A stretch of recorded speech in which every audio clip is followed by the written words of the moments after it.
Do you think actually যে AI আসার পর আমার অনেক কাজ অবসোলিউট হয়ে গেছে, অথবা তুমি কি এরকম চিন্তা করো যে আসলে এআই আসার পর আমার অনেক কাজ ফাস্টার হয়ে গেছে? এআই কে কাকে রিপ্লেস করবে? এআই যে শিখবে সে আসলে কি এআই যে জানে না তাকে রিপ্লেস করবে, না এআই আসলে আমাদের সবাইকে রিপ্লেস করে দিবে? মানুষজন অনেক কনফিউজড, এবং এই জায়গাটাতে তোমার পার্সোনালাইজ যে তুমি যে ইম্প্যাক্ট, তুমি যে ডিজাইন ডেভেলপমেন্ট নিয়ে কাজ করতেছো, গ্রাফিক্স নিয়ে কাজ করতেছো, ইন দ্যাট কেস এখানে অনেক এআই টুল চলে আসছে যেগুলো অনেক ছোট ছোট লেভেলের কাজগুলোকে রিপ্লেস করে ফেলছে। So how this actually impact your sector? বা তুমি আসলে এখান থেকে আসলে একজন মানুষ যদি একটা প্রপার জায়গায় আসলে যেতে চায় যেখানে আসলে এআই এর ভয় থাকবে না, তার জন্য আসলে কি করা উচিত? কিছু। আচ্ছা। আমি যেহেতু ঠেকে শিখছি ক্যারিয়ারে, শুরুর দিকে অত পলিশড একটা গাইডলাইনের মধ্যে দিয়ে যাই নাই।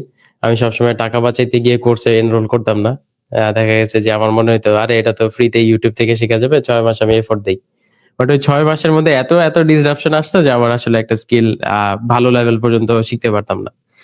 তো তখন এফোর্ডও করতে পারতাম না। ফ্যামিলি থেকে নেওয়াটা আমি একটু আ হেসিটেশন ফিল করতাম। এজন্য দেখা গেছে নিজেই আর্ন করে যতটুকু ইনভেস্ট করতে পারছি অতটুকু করতাম।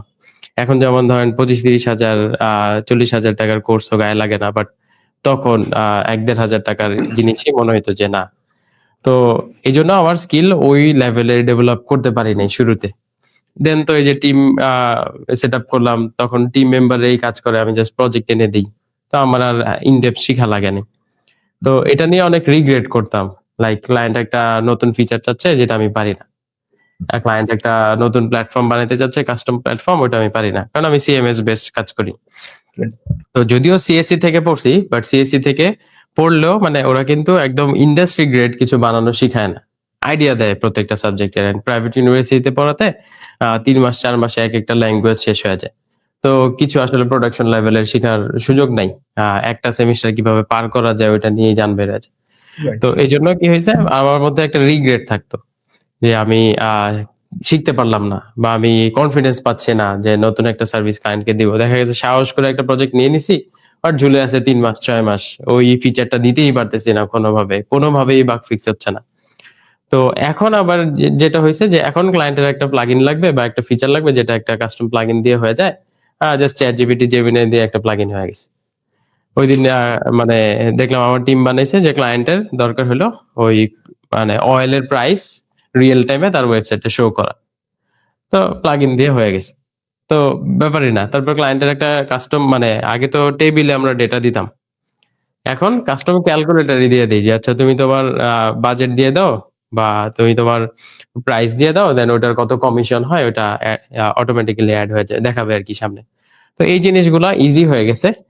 প্লাস মিনাজ ভাইও তো হয়তো এই প্র্যাকটিসটা করে, আপনার এআই রিলেটেড ভিডিওগুলো আমি দেখছি। তারপর আপনার রিসেন্ট একটা ইনিশিয়েটিভ ও আছে এআই দিয়ে কিভাবে অনেকগুলা এআই টুল কিভাবে ইউজ করা যায়।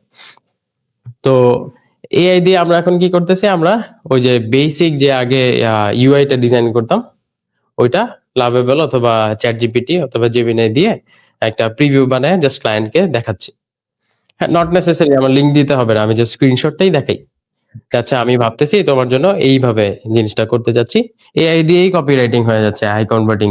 ৪-৫ টা কম্পিটিটর ধরায় দিলে লিংক, আচ্ছা এগুলো রিসার্চ করে বেটার একটা কপিরাইটিং দাও। এই যে ক্লায়েন্টের ব্যাপারে ইনফরমেশন। কপিরাইটিং হয়ে যাচ্ছে। আগে কপিরাইটার নিয়ে অনেক প্যারা খাইতাম। কপিরাইটারের পিছে ঘুরতে হইতো। সে কবে দিবে কপি। তারপরে টিম বসে থাকতো যে আচ্ছা কপিরাইটিং তো পাই নাই, কি ডিজাইন করব। ডিজাইন হাইলি চেঞ্জ হয় কপি রাইটিং এর উপর। একটা কপি রাইটিং কে ফিক্স করার জন্য ডিজাইনের ওরিয়েন্টেশন চেঞ্জ হয়। তাই না? তো কপি রাইটিংটা ইম্পোর্টেন্ট ছিল। তো এটা এখন এআই দিয়ে হয়ে যাচ্ছে। তারপরে ইউআই ডিজাইন এআই দিয়ে হয়ে যাচ্ছে। ক্লায়েন্ট একটা চেঞ্জ চাইতেছে, ওটা ওকে আমি ইজিলি করে ভিজুয়ালি দেখাইতে পারতেছি, কনফার্ম হয়ে যাচ্ছে। তার মানে রিভিশন কম আসতেছে।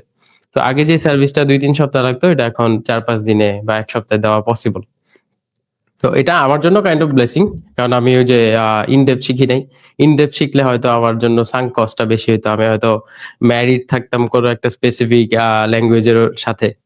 যে আচ্ছা এটা যেন জীবনেও বাদ না হয়, যে কয়েকদিন পর আসে না যে জাভাস্ক্রিপ্ট ডেড বা পিএইচপি ডেড। তো ওইটা হইলে আবার কষ্ট লাগতো না। মানে তখন কষ্ট লাগতো, এখন লাগবে না। কারণ এখন যেই ল্যাঙ্গুয়েজেরই ডিমান্ড থাকবে আমি জাস্ট এআই কে বলব যে এটা এমনে এই ল্যাঙ্গুয়েজে বানায় দাও। তো এটা আমার মনে হয় যে যারা ইউজ করতে পারতেছে, যারা একটা স্কিলকে বিয়ে করে ফেলে নাই, একটা ল্যাঙ্গুয়েজকে বিয়ে করে ফেলে নাই, তাদের জন্য আসলে নতুন স্কিল গুলা অ্যাকোয়ার করা সহজ বা নতুন সার্ভিস গুলা দেওয়া সহজ। হ্যাঁ, আপনি পাইথনে একটা জিনিস পারেন, আপনি এখন এটাকে কনভার্ট করবেন অন্য ল্যাঙ্গুয়েজে। জাস্ট পাইথনে ওটা বানায় বলেন যে এটাকে অন্য ল্যাঙ্গুয়েজে করে দাও, হয়ে যাবে। তো এটা আসলে ব্লেসিং আমার মতে। তো এআই রিপ্লেস করলে এমন মানুষকেই করবে যারা আসলে চেঞ্জ কে ভয় পায় বা চেঞ্জ এক্সাক্টলি। নিতে পারে না। কারণ রাইট। আমাদের একটা সার্টেন লেভেল পর্যন্ত আমরা শিখতে পারি। তারপরে খুবই ফ্রিকশন কাজ করে। যেমন এখন আমাকে নতুন একটা ল্যাঙ্গুয়েজ বা নতুন একটা স্কিল কেউ শিখতে বললে আমার জান বাইরে যাবে। আ এইজন্য আমার স্কিলের আশেপাশে যা নতুন আসে ওইটা আপডেটেড থাকাটা সহজ। বাট নতুন একটা কিছু শিখতে বললে আমার জান বাইরে যাবে। তো এটাই ক্যারিয়ারের শুরুতে আপনি চেষ্টা করেন একটু ফ্লেক্সিবল থাকতে। যেন যেই কিছুই আসুক আপনি যেন এআই দিয়ে ওটা উঠায় দিতে পারেন। Just right. আপনার অ্যাওয়ার থাকতে হবে যে এআই টুল দিয়ে কত কিছু করা পসিবল। ভেরি ট্রু, ভেরি কারণ ট্রু। আমার টিম এখন বি রোলের জন্য আমার কাছে আর আসে না। এআই দিয়ে ন্যানো দিয়ে একটা বি রোল বানায় নেয়। ছবি বানায় নেয় দেন ওইটা আমার দেখায় দেয়। দেখা গেছে যে আমি আসলে Figma ডিজাইনার যখন ব্যস্ত থাকে মেক্সিমাম দেখা যাচ্ছে এআই টুল ইউজ করে ইউআই লেআউট জেনারেট করে।